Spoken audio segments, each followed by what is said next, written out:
Zoom recording. Okay.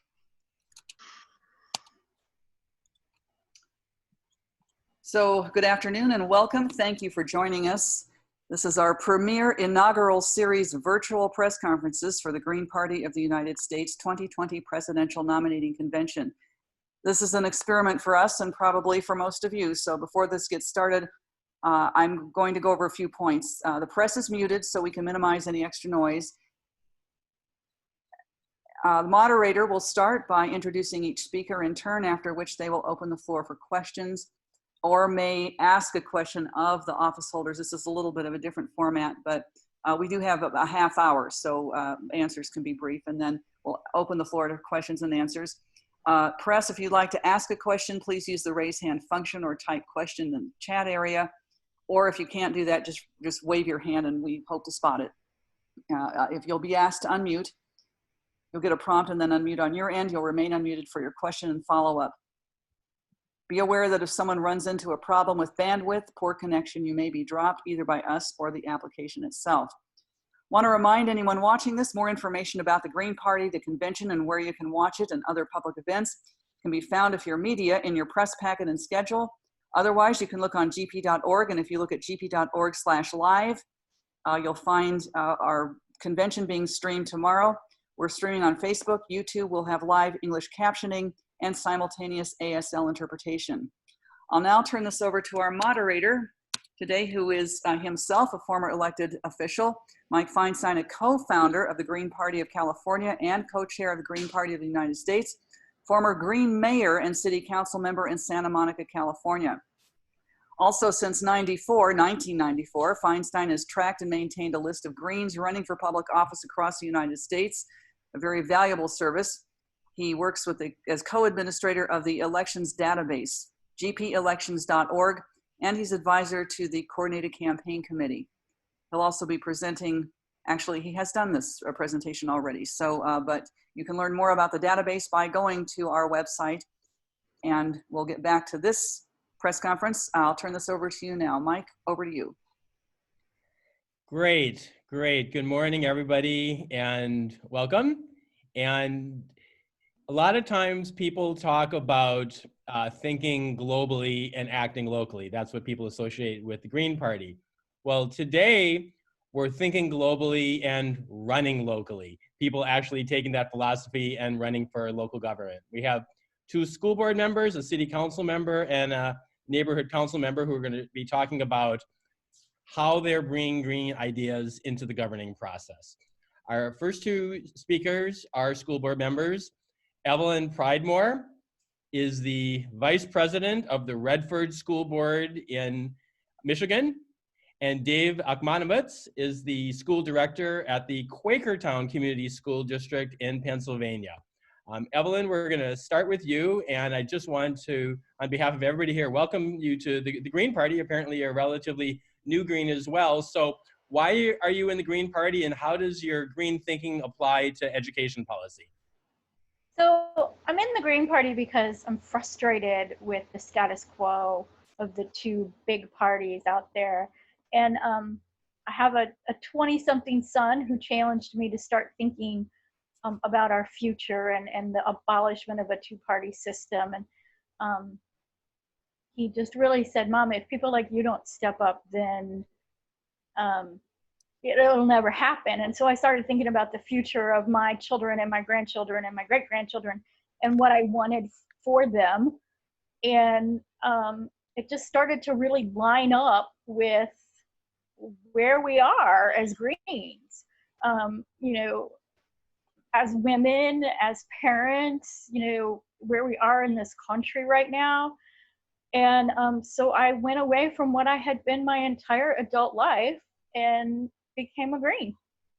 Well, welcome. And on the school board, you've been on your school board for a long time now.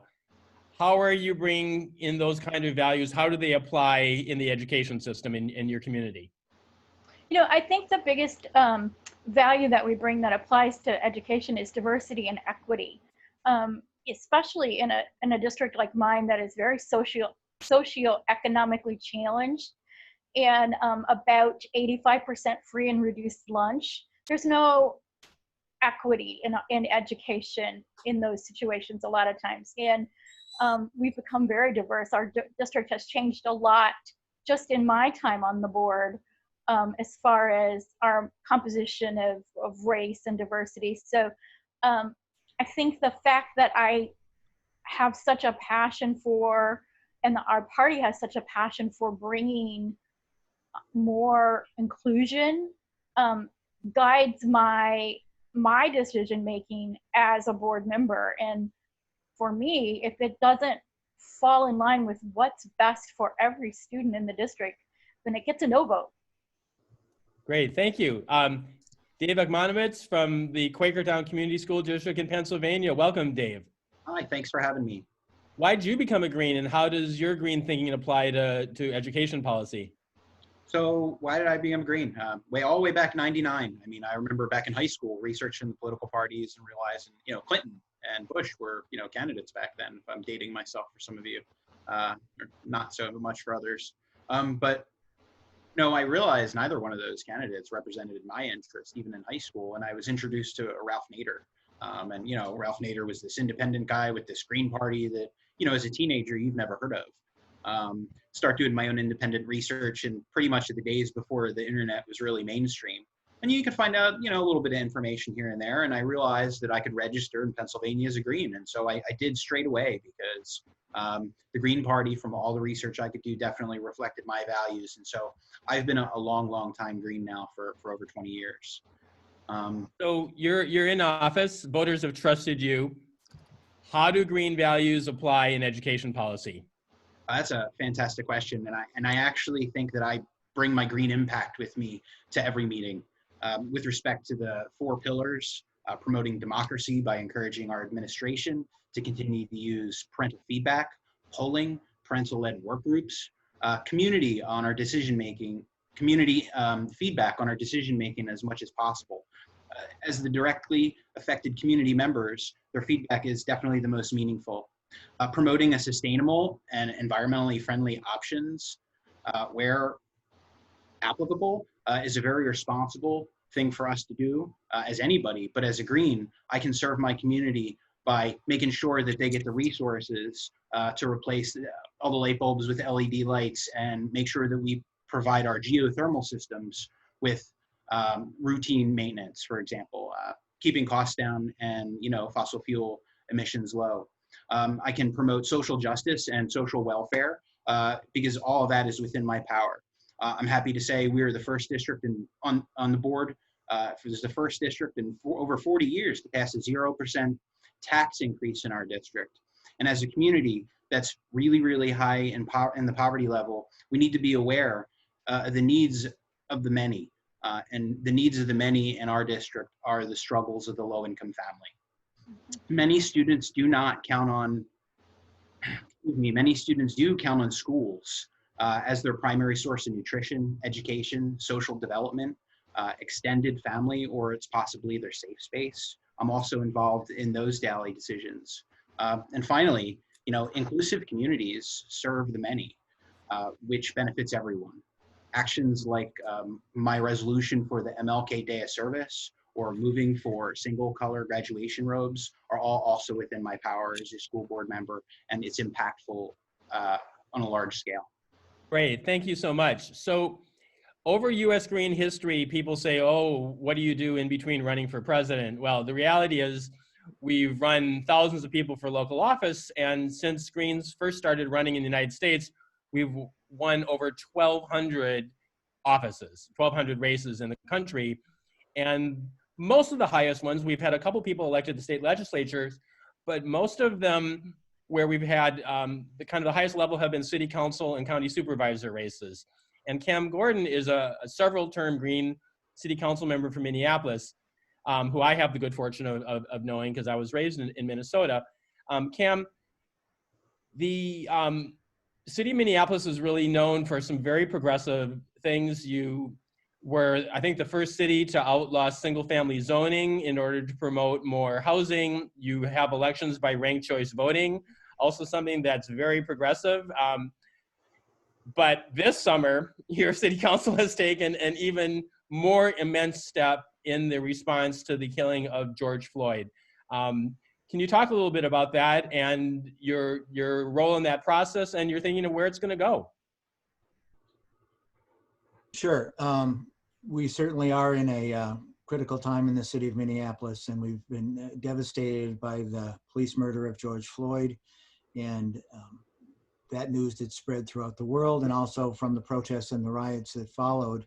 And I think in the scheme of things, a lot of the work in the past has set us up to make a pivotal decision here. Certainly, we've had other police killings, and it has raised concerns in the city. We've had other instances of misconduct.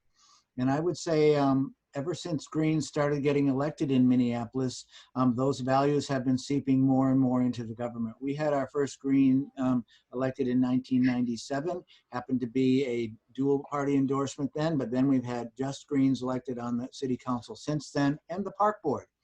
And there have been discussions about alternatives to policing, police accountability, all along that pathway. In fact, we've been able to build up a Department of Violence Prevention in that process, which fits right in with the green value of nonviolence. I think that helped and has helped us as we've been pushing to look at racial equity in the city. We happen to have some of the worst disparities, racial disparities in the city across the board. And there's, of course, been a national awakening in the 2000s with books like The New Jim Crow and others, and the mass incarceration that's going on. And so it's pivotal. I think we've been able to pivot from this tragedy, and we're still very much up against the wall. I would say when I first got elected in 2006, law and order was still the campaign call of most people, and we need more officers on the street. And that's been a pretty steady drumbeat, but it's really started changing recently. In the last two budget debates, although the police department got budget boosts, there were people coming in and they were saying, you need to invest in more long-term solutions. We need to invest in prevention. It isn't working over policing our communities. We are a tale of two cities here, where people will give you a very different interpretation of how they view the police, depending on what race they are, what part of the city that they live in. And it's really helped for us to listen to one another, especially the white folks in the city, to listen to the black folks in the city and hear about what they're feeling as they're driving down West Broadway and they see a police car pull up behind them, well, how their heart rate is responding, what they're getting ready for, compared to a white person who's driving on France Avenue in Linden Hills, if you know the city. But that's how different it is. And just hearing from one another, everybody wants people not to be afraid of the police and not to be hurt and not to be killed. So that's significant, and we're getting somewhere. We are right now looking at having a kind of a year-long discussion about what to do, but we're also pushing a charter change. We have a very restrictive charter when it came to the police department. In fact, we're set up as mostly a strong council city, and all the departments except the police department report to the city council, but the police department reports only to the mayor, who has complete authority over it. There's also a strange provision in our charter that was put in 1961 in a campaign led by the Police Federation to require a minimum number of officers, which happened to be 150 more than they had then, and a budget allocation that the council couldn't mess with. It's set in the charter. So we're trying to change that, and we're actually trying to create a larger, or the proposal is to create a larger department called the Community Safety and Violence Prevention Department. And under that, there could be a division of law enforcement, and the council would have policy oversight of that department, unlike it is now. So we're pushing forward with that kind of change, and we're getting a lot of pressure and interest from across the country, from Greens and others, to make that. And there's an opportunity for us to hopefully lead, but we're going to need all the help we can get. Just a quick follow-up, Cam. Defund the police. That's become a saying around the country. And you and your other colleagues on the city council, you gave direction to your staff to begin this process of re-envisioning public safety. That's the easy part. Are you really going to not have a police department? I mean, for the average person on the street, when they hear about this, in a year, when it comes back to you, or a couple months later, what's going to happen? What's the result? That's a good question, and there's a variety of opinions around that. If this charter change actually takes place, it won't be called a police department anymore, but that's an easy thing we could do. In fact, I was reminded of Bill Clinton, as you recall. He ended welfare as you know it, and we sort of ended up with welfare with a new name. So I don't know where we're going to go, and there's incredible angst and fear in the city right now about what we would do without any law enforcement. And quite honestly, there's actually legal things that you need a licensed peace officer. That's what they're called in the state of Minnesota. And anybody who can be a police officer has to have that license and pass those exams. There are certain things that only they can do. Most people recognize we're going to need somebody who could legally take a gun that gets turned in. And that has to be a peace officer. If you or I had somebody hand us a gun, we need to find a peace officer to get it to quickly if we wanted to do that in a safe and legal way. Same thing with intervening in domestic violence disputes or entering some buildings when you might need to when there's a mental health crisis. The social worker can't actually break down that door legally, but somebody with the proper training and license could. So, or think about other terrible things. Think about a kidnapping and somebody who needs to be rescued. You'd want some highly trained professional people probably there to help. Now there's options. We could contract it out, and we've seen Camden that kind of punted off to the county for their— Camden, New Jersey.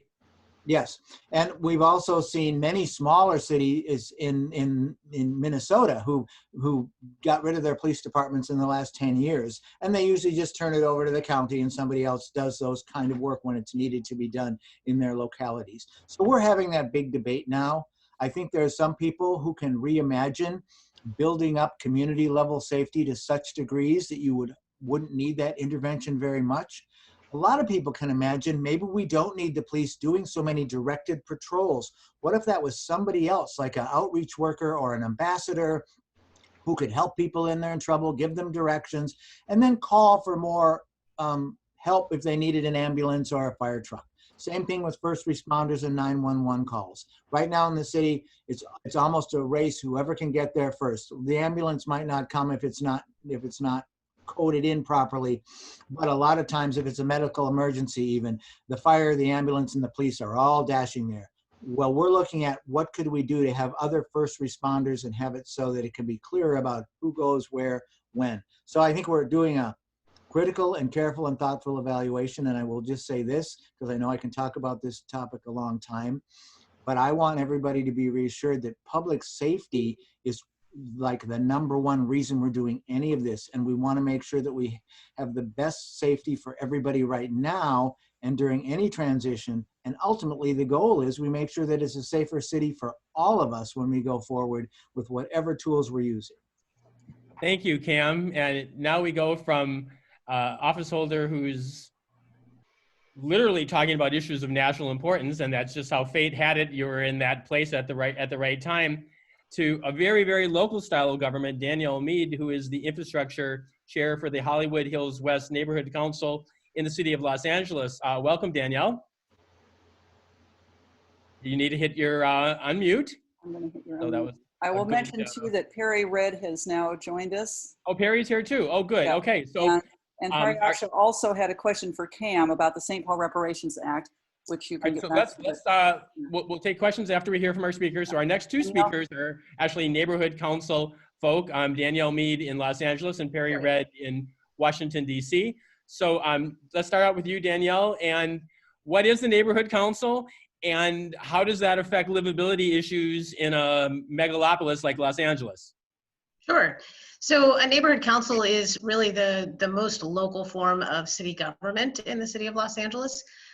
We are mainly an advisory board, but we advise the city council, city agencies on various zoning, upcoming laws, anything that's really going on at the city level. And then we also act as a conduit for anyone who lives in the city of Los Angeles to help connect them to city services and city agencies. And we hold board meetings and hear from our stakeholders in a very direct, local way. So livability, a lot of people, a lot of cars, housing, affordable housing crisis. How do you deal with that on this advisory level in your neighborhood? So a lot of it would be having to do with new development. So when we have new developments coming through, looking at making sure there's an affordable component of the housing, weighing in on any sort of city proposals for increasing affordable housing. Also looking at, walkability, making different areas more pedestrian friendly, whether that's wider parkways or green areas or pocket parks. Making sure that we're investing in green energy. So we might be looking to underground our infrastructure, which right now all of our power lines are above ground. So trying to get people to put in solar panels on new developments. So, I mean, it really runs the gamut. But a lot of it is really listening to our stakeholders, seeing what their particular issues are, and then reacting to them and trying to come up with proposals that we can take to city agencies or take to the city council, or even weighing in on state measures that, really affect livability of our communities. Great, thank you. And now to the other coast, Perry Red. Welcome, Perry. Thank you. Thank you for having me. So you're on the Advisory Neighborhood Council in Washington, D.C. What did you hear that sounds similar or different in how neighborhood councils work in D.C., and how are you bringing green ideas into local government? Well, thank you for asking. And actually, I'm on the Advisory Neighborhood Commission. There are over 100 of them. And much like Ms. Mead brought forth, we operate in an advisory capacity, which is somewhat problematic. It makes us first responders of sorts, where we're the liaisons between the residents in our single member district here in Washington, D.C., and members of the D.C. Council and the several agencies that they have purview over. And so for us, green ideals chiefly mean we operate outside the mainstream and we go against the status quo, not because we just for the sake of opposing, but for the sake of the types of policies that make a higher quality of life, including the tax structure, including providing true affordable housing in the district. As a matter of fact, our party was the party that brought forth a living wage when others were scared to touch it. And now a living wage is a part of DC's minimum wage. We were one of the first jurisdictions in the DC metro area to bring forth the $15 an hour minimum wage. And I'm proud to say that our campaign in 2013 was the first campaign to boldly step out there and call for the council to do that. So are you saying that the presence of the Green Party in local government has expanded the political dialogue? Oh, without question. And many on the council, they admit to that today. Yet we don't have a voice on our 13-member council. And that's problematic. As a matter of fact, out of the 100 or so commissioners that we have in the district, I am the only Green Party affiliated representative that's been elected. That's problematic. And so I'm hoping that the national party would do more to support us right here in the district, one of the most important jurisdictions in the country, being that we have one of the highest cost of living. We have the 4th highest paid council in the country. That's problematic to me. And we win the war of ideas. That's the bottom line. Well, speaking of the national party and national issues, the Green Party in DC is called the DC Statehood Party. Why is that? And have Greens been out in front on that issue as well? Well, that's a story all its own. In 1971, Washington, D.C., at the time predominantly black city, majority black city, did not have the same rights as all other Americans. The same situation exists today. And so in 1971, we moved forward the ideal of autonomy and governing ourselves into what we know as our autonomy. And so we started, Julius Hobson was one of the founders of the DC Statehood Party. In 1999, we joined with the Green Party of DC and became the DC Statehood Green Party. And that's the iteration we exist in today. Great, thank you. And another interesting example of that around the country is in Massachusetts, where the Massachusetts Green Party and the Massachusetts Rainbow Party ended up coming together and forming the Green Rainbow Party. So we're in the era of COVID-19, and we have two school board members here who are going to have to deal with the real questions of, we have school starting in a few weeks. People are wondering all over the country, should kids go back to school or not? If so, how do they do it safely? Evelyn and Dave, can you talk a little bit about what you're thinking about in your district and how you're trying to handle this really tough issue? Evelyn. So in our district, we are looking at 3 different choices depending on where we are with our numbers. A fully face-to-face traditional school day, a hybrid of those two, maybe where they go to school 2 days based on their last name, and then the Wednesday is nobody's there, and then Thursday and Friday the second half goes to school, or a fully virtual. We're actually discussing fully virtual for our high school, allowing us to then socially distance our younger students who need more hands-on. Our governor has mandated that 6 through 12 will have to wear a face mask in class all day, every day. She hasn't told us how to pay for that yet. And that's the real problem, is we all want our kids back in school. We understand that they need that touch with their teachers.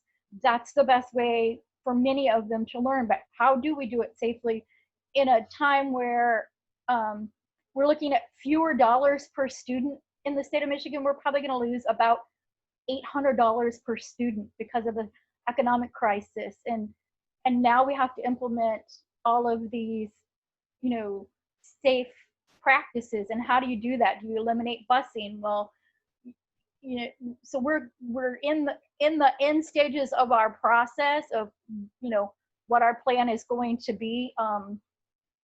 And we will ultimately have 3 options, and we will allow our parents to decide what is best for them. If they decide that their son or daughter needs to be fully virtual, then we will find a way to support that. When our buildings closed, we understood that a lot of our families don't have access to Chromebooks, and we took district Chromebooks and we handed them out to the families that needed them. And we have distributed food. It started out every other day, and then it went to twice a week, and now through the summer we're doing once a week. We send them enough food for 7 days, and we're going to have to continue to do that because they do depend on us for breakfast and lunch a lot of times. And so I don't know, I wish I had a magic wand and I'm sure every school district in this country probably wishes they had a magic wand. I think we're going to have to think outside of the box and be prepared to go partially virtual and partially face-to-face. Just a follow-up, and then I want to also ask the same thing of Dave. You mentioned that there's a lot of extra cost, and are your school districts in the state of Michigan organizing with the state legislature to try and find an additional funding source, or is this a zero-sum game and you have to take it from other things that you would spend on in your school district?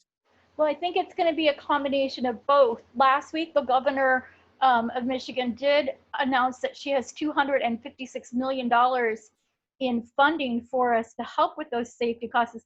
But there are over 500 school districts in the state of Michigan, so $256 million doesn't really go very far. When you think about everything that has to be done, we absolutely need federal funding. We need Washington to step up and help districts pay for these very expensive costs. If we have to go to multiple bus runs because we can only fill our bus a third of the, that there's cost involved in that. And unfortunately, I think we are going to wind up taking money from our general fund, which directly impacts the classroom. If we have to take money from the general fund, which is probably the reality here, that's fewer teachers, that's fewer resources in the classroom, that's you know, fewer books. And so I think we're going to be in a situation where we're using some funding from the state, but we're going to wind up taking money from our general fund. Wow. Dave Agmanowitz from the Quakertown Community School District in Pennsylvania. Does this sound similar? And how are you dealing with the issues of bringing kids back to school? So just last night was our school board meeting, and it was, as you can imagine, quite the well-attended meeting, as everybody's really interested in what's going on. And our story sounds similar to Evelyn's. So primarily as a school board member, my concern is the safety and well-being of the teachers and staff, the students, and our community. And so, you know, walking into this, we need to realize it's safe or nothing. And so how is the best way to kind of achieve this, or the finish line? And, you know, we just discussed that we're going to give everybody the particular specifics of our district is we can have about a 50% capacity, which is about half our kids, based on the size that we have, the way everything breaks down. There are other districts that can keep these size restrictions because they have much larger buildings, but we do not. And so we have this particular specific where some get, some don't. So actually, what we're going to be doing is offering the parents the option first. Everybody's going to get the option. Do you want to go back 5 days? Do you want to go back on a blended schedule, much like Evelyn's district with AB days, or do you want to go completely virtual? Well, we're hoping the first round of voting goes well, and 50% of the students need or require the 5-day in-person class. And between online only and the AB blended schedule, we can find a way to incorporate the other 50% of the population so that we can offer everything. And those within our community that need the specifics of the 5-day or desire the specifics of the blended schedule or the online only, everybody can hopefully get what they want out of this. But unfortunately, if the results of the particular polling come back so skewed that in-person school is not going to be possible because too many people want to go 5 days, we're going to have to default to a blended schedule, unfortunately, and then of course online only. Well, some tough choices, but it's good to have thoughtful people in local government. And Cam, I want to return to you in terms of thinking about how do we get thoughtful people in local government. Minneapolis actually elects people in a different way than a lot of the rest of the country. You use ranked choice voting. What is it, and how did a city as big as Minneapolis is adopt such a new electoral system? And that's for you, Cam. People can't hear Cam. Let's do the unmute. Talk about giving voice to people. We're Thank you very much. Giving voice 101. Yeah, Cam. So it was actually pretty long haul getting ranked choice voting. And it probably started with little things like study groups and conversations and reading books and getting priorities. And it actually started outside of city government. And at the time I was outside of city government. And actually it took an unsuccessful charter change that was spearheaded by the Green Party that we didn't even get enough signatures for, but we got people to show up at events to gather signatures and talk about it that really helped. And then there were Greens on the council when it finally started approaching, and there was actually another ballot initiative that came forward, and there was enormous pressure. And the city council then decided to write their own charter amendment to put it on the ballot. But it really took the community coming forward to ask for it and answer a lot of questions and study it and address concerns. And I'll tell you, it had to become a multi-party effort from the grassroots up. So there had to be advocates in the dominant party here. We are a two-party town. We have the Green Party, which is the minority party, and I get to be the minority leader in our legislative body as the only member. But we also have the DFL, and everybody else seems to run DFL. And so we were able to get a lot of support within that grassroots of that party, which put pressure on the elected officials ultimately till we made that change. But when I first got elected, I became leading the task force on trying to figure out how to do that. And we also had to wrestle with some elections department staff and others that thought this is going to be impossible and we're not going to be able to do it. And it really took Fair Vote Minnesota, which was an organization here, being really the outside arm. And then we had people on the inside who were driving the change. And Cam, so for the non-Minnesotans, DFL stands for? Democratic Farmer Labor, sorry. It was a merger of two parties many years ago. The Republicans used to dominate all the elections and the Democrats weren't winning much. Farmer Labor actually was doing better than Democrats back then. And Hubert Humphrey, who you might have heard of, had the great idea of combining those parties. And it kind of took a big blow to the Farmer Labor Party as they kind of got subsumed. So just follow up, how does ranked choice voting work in Minneapolis City Council elections, and how has it changed how elections are held compared to before, and why should other cities adopt it? Yeah, in Minneapolis, you get to vote for 3 choices, and you have to rank them first, second, and third. Some places you can do more choices than that. We don't have a primary. We used to have a primary, which was basically just a general runoff. So we eliminated the primary. So people are campaigning all the way to general election. Often everybody would get bumped, or a lot of the candidates would be bumped out in that primary race, and because it would just be the top 2 that would go on. But now everybody goes on the general ballot, and they're ranked.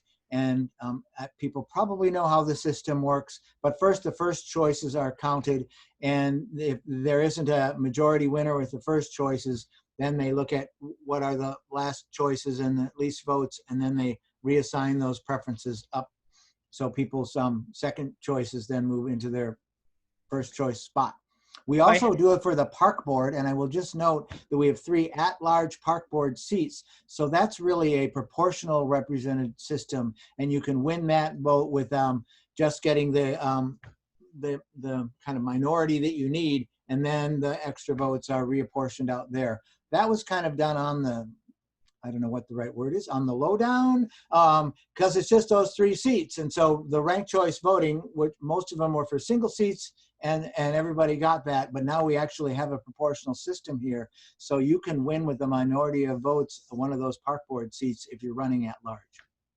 Well, I want to say thank you to all of our guests. We've run a little bit over time, but there's been so many good ideas, and as we know from the NBA, sometimes going to overtime is really exciting. So thanks everyone, and let's turn it back to Holly from our National Media Committee to close. Well, thank you guys for coming. This is really, really nice. Hariashka, you're asking to unmute, but we are done actually with this press conference. I'm sorry. However, we have to stop it because we're going to have another one that people are going to be in the waiting room. I'm going to leave, what I think I'm going to do is stop the recording and leave Facebook on, so be careful what you say. And so you can just leave, and we'll keep this on so that the press and others can come on in about 5 minutes, because there's another one that's going to start up right at 2 Eastern. That'll be a second round of federal candidates. Thank you guys for coming, and this is some great, thank you, Cam, thank you. Have a great day, everybody. Daniel Mead, Dave Tomorrow. Virtually. Thanks, everyone. Thank you. Actually, I'll tell you what, I do see that, Harry, I do see that the other press person is gone. So what I'm going to do is, I am going to close this because it makes it easier for the editors. So I'm going to close this now, and we'll be right back on, and you can just call right back in. And Mike and I will be back in here too. So thanks for the rest of you guys. Glad we spotted some great candidates. So thank you, and best wishes in your roles, in your tasks. Thanks, Molly. Thanks, Holly. Bye. Bye.